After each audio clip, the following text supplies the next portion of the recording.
Hi everyone, welcome back to our virtual classroom. Today, we will be headed to computer art class. So here's our virtual computer room. And today, some clients will be joining us. There's Ashley, and there's Bernie, and there's Calvin, who I'm going to allow a Coca-Cola because it's a virtual classroom. But when we get back to the real world, mister, no soft drinks in class. We have to take care of the furniture and the equipment. So enjoy it. And one more person's going to be joining us in class, our creative consultant. Do you remember who that is? She loves to participate in our classroom, Sister Mary Ellen. And she brought us the latest art project they did in religion class. How about that? So let's get ready. Let's get our brainstorming hats on and let's see what today's lesson holds.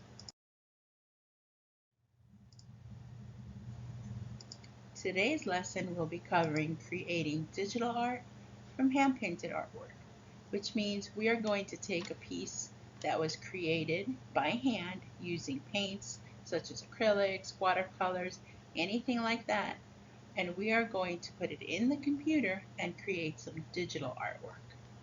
Are you ready? Here we go on our adventure. Today, we're going to try something different. I found software that records the activities that I do on the computer. The audio is not great, so I apologize for that, but I think it'll make up for it in the videography. I opened up Photoshop Elements, which is one of the easier programs in the Adobe family, which is a lot like the Pixel program that we use in class. The same program that we use to edit things, to change shirt colors, to add things onto a graphic. It pretty much works the same way. So now I am going to show you what I was thinking. I had this idea to take what we've already made, like our grapes, our watercolor grapes, and then filter them with watercolor layer. And I'll show you what that looks like. Okay? Watercolor, I work the brush detail, the intensity. Okay? That was the first thing I did. I brought it in here and brought it into the filter, artistic, watercolor. The results I got from that was this. Okay, so we went from this to this. And as you can see, this one shows you the original, and this one shows you the watercolor effect. Isn't that cool? So we're going to take it a step further and we're going to crop it. Remember, crop means to cut out. So this is our cutout of the second image. So we have the first image, which is what I painted with you guys on the video. We have the second image, which has the filter of watercolor. And we have the third image, which is a cutout of the same grapes. See? Now the reason I did that is because I want to create something different. So we take, for example, it's a nice, simplistic, minimalist, but it's got a plain wall and it needs some art. So what we can do is take this image that we have and put it on the wall. Now the great thing is that we have total freedom in digital art to create anything we want, however we want. So this is great because we get to create our own art on the wall. Okay, so let's say we want to put something kind of abstract. We know it's grapes, but if someone came to this home, they would think that's just an abstract watercolor. And it's a conversation piece. A conversation piece is something that people talk about when they see it. Sometimes you don't really know what it is, but it's interesting. So this would be interesting to talk about. Or maybe not, but I would like it. So let me show you a little something in here. And we've done this in class, so you guys should remember this. When we put the canvas on the wall, we have to look at the objects around it. You see how this plate has a shadow? That's what makes it realistic. So we know the light is coming in from the left side. It's casting a shadow under the plate, which means if we were to have a canvas up here, this canvas would have to have a shadow also on the right side, because as you can see, this side is lighter, this side is darker. That may not make a lot of difference to a lot of people, but when you're creating digital art, you want it to look realistic.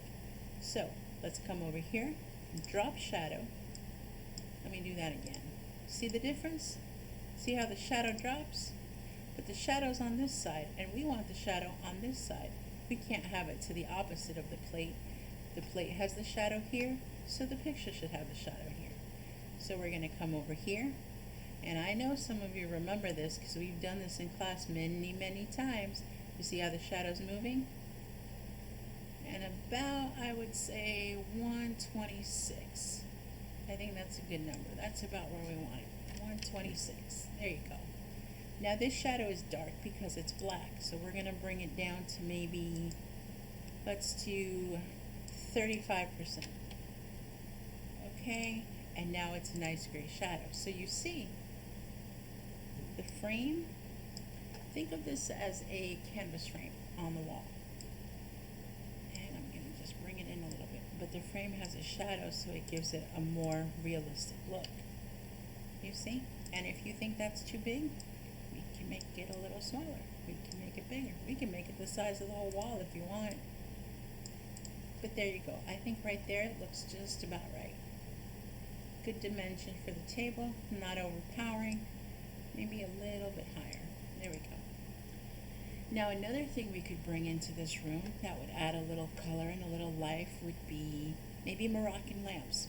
Let's go crazy and bring some Moroccan lamps in here.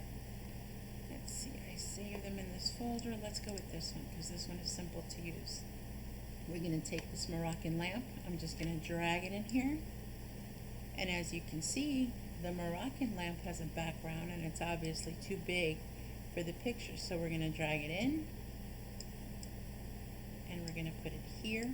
We're going to remove the background. You guys remember how to do that? Take our magic wand, bada bing, hit delete, and it's gone. We are going to put our Moroccan sconce right here. Now this is from 0 to 14, okay? So half would be 7. So I'm gonna go 2 inches in. And the reason I'm doing that is because when I put it the one on this side, I want to know how far in I went. Okay, I'm not really into math, but in this case, I have to make it as close to even as possible. Okay, so what's missing from this? Again, the shadow. We're going to add the shadow on this one, and the settings are already there. 126, drop shadow. The only difference is we have to go back from the black to a shade of gray. We hit OK, we hit OK, and it's hard to see, but the shadow is there. See, there's the shadow on the lamp. Okay, and we're going to step back out, and then we're going to take this lamp and we're going to layer, duplicate layer, which is just means it's making a copy of it. And we are 2 inches in. So when we go on this side, we're going to be also 2 inches in, which would be right about at 12. And so there we've got our artwork, which should be exactly in the middle. And we've got our Moroccan lamps. So now, what do you say we put a little something on the table, something colorful that could maybe bring it together? How about we try something else we've made? How about we try this? Let's see here. Let's bring the rock in here. Let's take the white background out with our wizard. And then let's put it right here on the plate.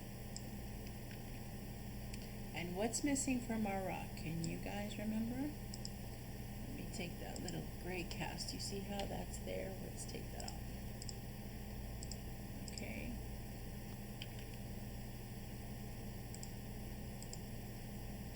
And there we go. And then we're going to bring it down a little bit. Just gently set it on the plate. So what's missing, guys? You remember what's missing? What did we do to every other object we put in here? We put a shadow.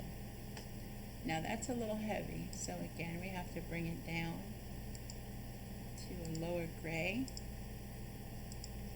Okay, and then we're just going to place it right there. And when you zoom out, you can actually see that it brings all the colors together a little bit. We took the original, we brought it into Adobe Photoshop, we made it a more detailed watercolor where you can see all the little lines and all the different textures and all the different shadings. That's what makes it so pretty. And then we cut out from here what we wanted to use. So we brought some life into it. And that's the fun part of digital artwork.